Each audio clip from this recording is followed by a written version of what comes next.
Hey guys, it's Julian here. Today, I'm going to be talking to you about how to make the deepest minimal deep tech track. I'm going to be talking to you guys about a bunch of new techniques that I picked up on from making this style. And yeah, just showing you guys a bunch of new stuff that I haven't before. To go along with this video, I actually just dropped a new sample pack, which is called Definitive Deep Minimal House Construction Loop Kits Volume 3. The link is right at the top of the description. It's available on my Bandcamp. And what you get with this pack is 5 construction kits, which you can see we have all the individual files for each one. There's the first kit.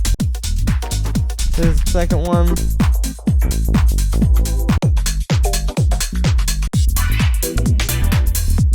So you can hear it's literally everything for a track. You have the synths, the bass line, the drums, all of that.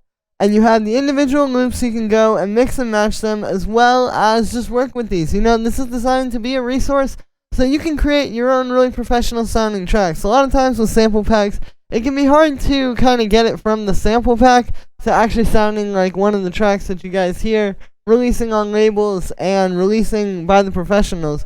But with this pack, you pretty much just get a high quality professional sound right out of the pack, so you can take it and get really creative and then do your own stuff on top of this. You know, if you don't have to worry about having like a really good kick and bass line, then you can get a lot more creative with the synths and the melodic stuff because the foundation of the track is already set.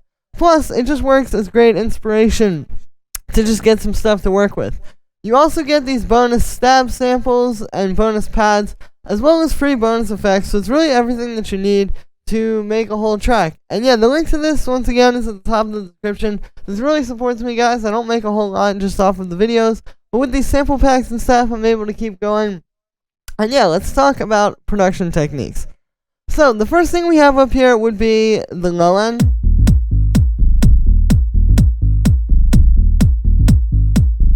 Which you can hear, so we have a nice bass line, like, pretty simple. You can see, you know, it's only a few notes. It's literally just G sharp, and then G sharp an octave up, and then D sharp in there. So, in terms of like the notes that you want to use to make this type of bass line, and in terms of the scale, it's really just sort of using like a, you know, 2 or 3 notes. Like, you don't want to use too many, but you kind of just want to sort of use big, you know, broad strokes. So, like, the root note, the 5th, and then another root note. Like, you can also do maybe like the 3rd, like this note, if you want to, or even like the 4th. But you don't want to go too crazy. Like, just kind of simple stuff in this minor scale. And the less notes, the better. Because if you have less notes, you can get more groovy with kind of where they fit into the actual groove.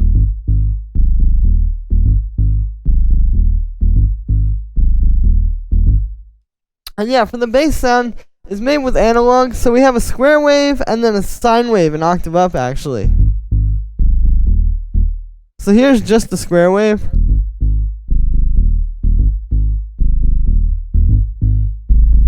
And then with the sine wave. So that's a really good technique. You know, a lot of times, like, you'll see people make, like, they'll have a mid-range bass and then a sub bass, where the mid bass would be this, and then the sub bass would be just this. And you'd be on 2 separate tracks. But this way, you know, it's just kind of like one really fat sounding bass. It's like, really, we're just kind of taking the sound that you would get from filtering that square wave, and then the sine wave is there just to add a little bit more to what's already happening there, if that makes any sense. And yeah, the low pass looks like this. You'll notice there's a little bit of an envelope, even though you don't really hear the pluck. This is an important thing with these style of tracks that I've noticed is like, you know, that little bit of envelope, you can hear it. When you know it's happening, you can hear it's there. If I turn it off, you can hear the bass line just isn't quite as, like, dynamic, and it isn't as, like, up front without it. You know, that adds a lot of nice punch to the bass. So it's important to play with the envelopes. You can see the amp envelope is set in a very similar way, and that also adds to it. And then we just have some drum busts. You guys have seen me do that before, and I know you guys have seen me do that before. And then we have this EQ8 here, which is just boosting the low end a little bit and then cutting out a little bit of room for the kick. And I'll actually just tighten that a little bit. And I'll touch on this too, because this is something that I use a lot in these videos. And basically, it's just cutting out the room for the kick, because the kick is usually hitting right around 100 hertz. So this is just making a bit of space for that, you know. Pretty simple stuff there. And then the kick. You know, it's your standard, just really fat, deep, minimal house style 909 type of kick.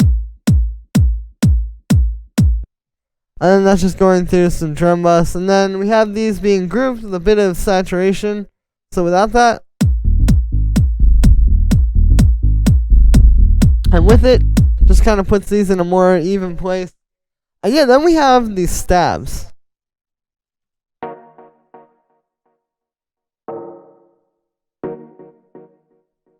Which I actually took.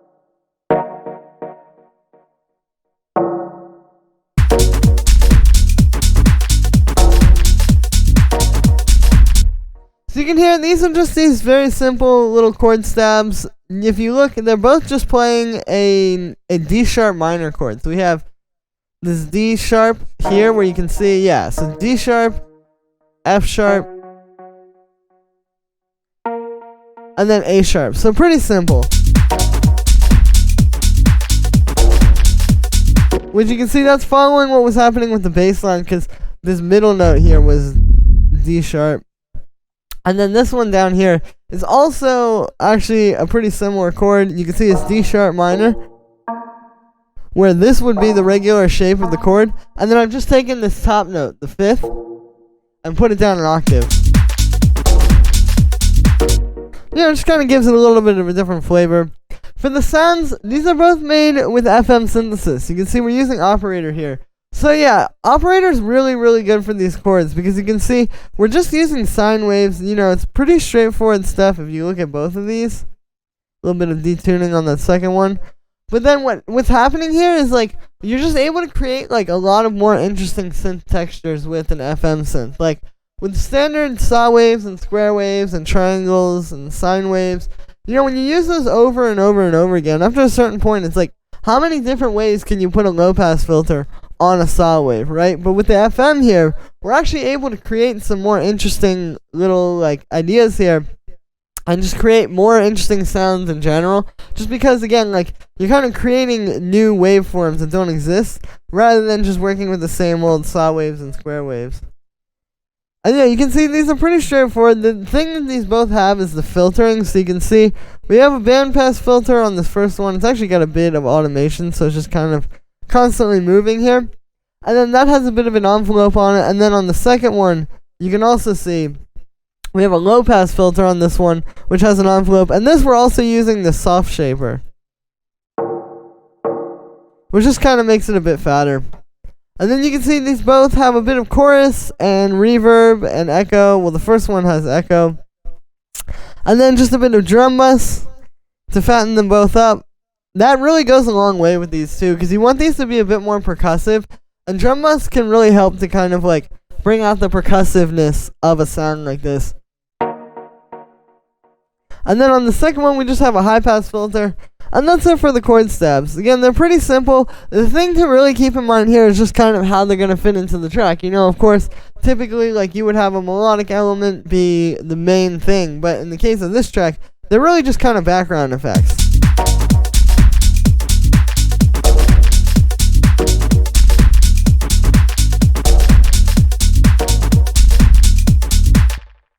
Then we have the percussion.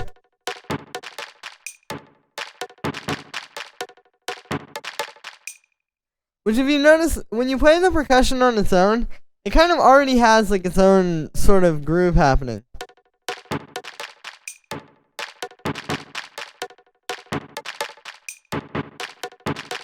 You know, this is like a whole little pattern that, like, if you play it by itself,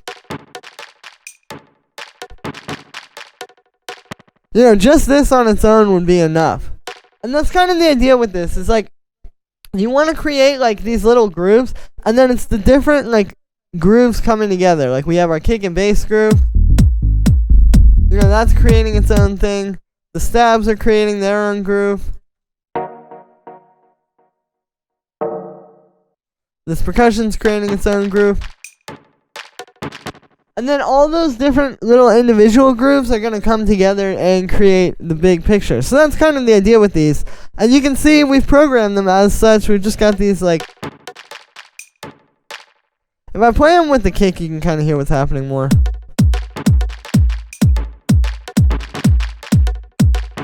So you can hear it's just 4 sounds, but they're super busy. There's pretty much something in almost every single 16th note here.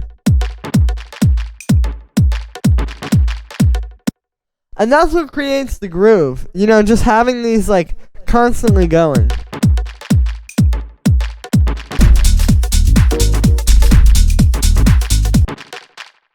And then they're just going through a bit of like this really fast echo here and some drum bus to kind of tie them together as a group. Then we have the clap.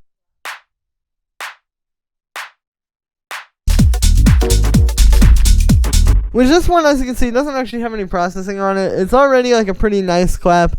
The main thing here is just the types of claps that you're choosing. You know, you want to make sure that you get one like this that's very quick and kind of cracky and mid-rangey.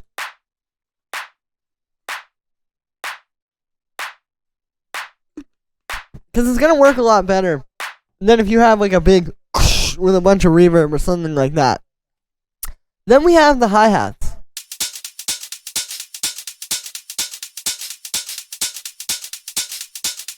So let's start with the main hi-hat. So I've used this technique, which I use a lot in this style. You've seen this in a few of the other videos, where we actually take this main hi-hat and it's like a bigger, kind of longer hi-hat like this, and then you can hear I've shortened it just slightly. Like, it's not too much, because if you do too much, you're gonna end up with this.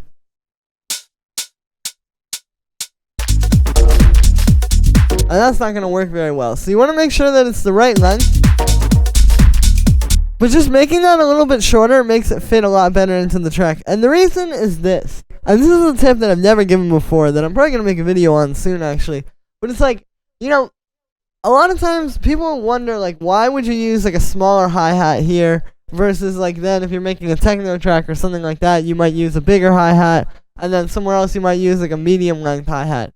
And the answer to that question is actually very, very simple. Basically, it's just that you choose the percussion sounds based on like what they do for the groove. So for example, with this hi-hat, if we have something that's too long, it's going to get in the way of all the little percussion that we have in the track. So it's going to mess up the groove. And you can hear that if I turn that sustain up. It throws the groove off when it's too long. But then if we make it shorter, just slightly, all of a sudden now it fits in perfectly. So that's something to really keep in mind, is like when you're choosing sounds and you're trying to kind of shape them to fit into your track, it's all about just kind of how they fit into the groove, like in terms of the length of the sound and how hard it's hitting and all that. That's going to be the main thing that's going to determine like how long your hi-hat is and like, you know, all this kind of stuff. And yeah, then after that, for the hi-hats, we just have like nice little live shaker. We have this one just to do some constant. And then we have this one, which you can hear just adds in some extra little hits there. And then on the group of these, so we have a bit of drum bus. That's the first thing that you'll notice. You can see, yeah, it's just making these a lot fatter and more full sounding. But then you can see we have an EQ afterwards, which is boosting the highs. That's pretty self-explanatory. And then it's cutting out the low end. But then we're also cutting out the low end going into the drum bus. And the reason why we're doing that, so the reason why we're doing it after the drum bus is because typically, you know, when you use drum bus and when you use saturation on sounds like this, especially hi-hats, it can actually bring in like kind of a low end thing, just as like a product of the saturation. That can be kind of messy and can get in the way of your low end in your track, like with the bass and the kick. So we're cutting that after the drum bus to solve that problem.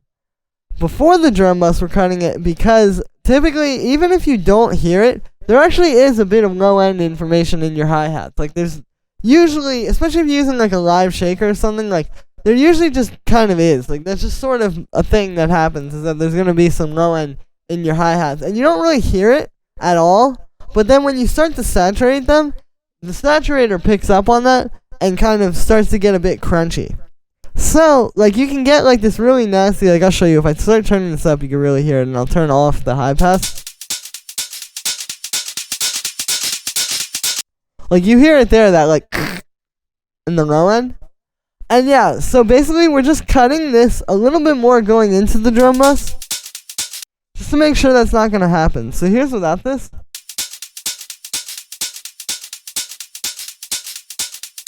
And then with it. Really, really subtle, but it's going to make a huge difference. You may not even notice that much, like, when you're listening at home quietly, but when you're in a club or, like, at a festival or something like that, you're going to hear that every time the hi-hat comes. You're going to get a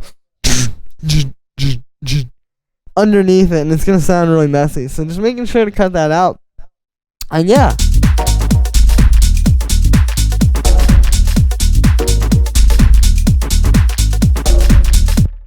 So that's going to be it for this one, guys. I hope you enjoyed. As always, make sure to like this video as well as subscribe. And let me know what you think of this video in the comments. Let me know how you like this one.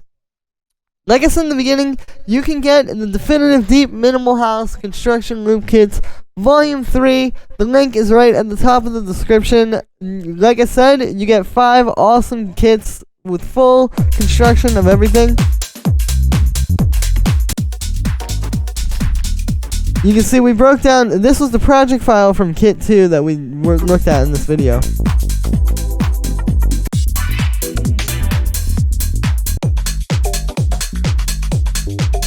So you get the 5 kits, plus the bonus effects, plus the bonus pads and stab samples. So you really get everything you need to make a track like this. And yeah, thank you so much for supporting me and picking up the pack, guys. Of course, you guys get an awesome production resource, so you can get some really professional sounding sounds to bring into your own tracks and get some new inspiration and learn from. Plus, it just really helps and supports me. You know, if you guys enjoy these videos, I don't make a whole lot just off of YouTube ads and that kind of stuff.